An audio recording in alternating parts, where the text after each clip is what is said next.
আসসালামু আলাইকুম pro cricket fans. দর্শক, গতকালকে মুস্তাফিজের চেন্নাই মাঠে নেমেছিল পাঞ্জাব কিংসের মুখোমুখি এবং মুস্তাফিজুর রহমানের কিন্তু এটি শেষ ম্যাচ এবারের আইপিএল, এটা আমরা সকলেই জানি।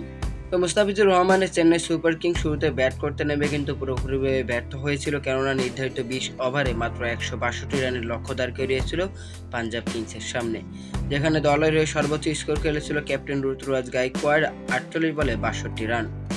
আর এত কম রানে টার্গেটের ব্যাটিংয়ে শুরুটাও দুর্দান্ত করেছিল পাঞ্জাব। জনি ব্যারিস্টো 46 এবং রাইলি রুসো যখন 43 রান করে ফিরে যায়, তখনই মূলত ম্যাচ থেকে ছিটকে গেছে চেন্নাই।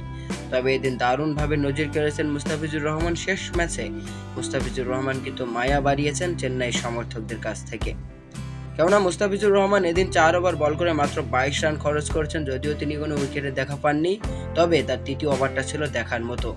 দুর্দান্ত ফর্মে থাকা শশাঙ্ক সিংকে 6টা বলই ডট খেলিয়েছেন, সাথে সাথে কিন্তু ওই ওভারটা তিনি মেডিন দিয়েছেন। আর তখনই কিন্তু মুস্তাফিজুর রহমানকে নিয়ে আলোচনা সমালোচনাটা আরও বেশি করে বৃদ্ধি পায় যে এত দারুণ একজন বলারকে ছাড়া কিভাবে আগামী ম্যাচগুলোতে মাঠে নামবে ধোনির চেন্নাই সুপার কিংস।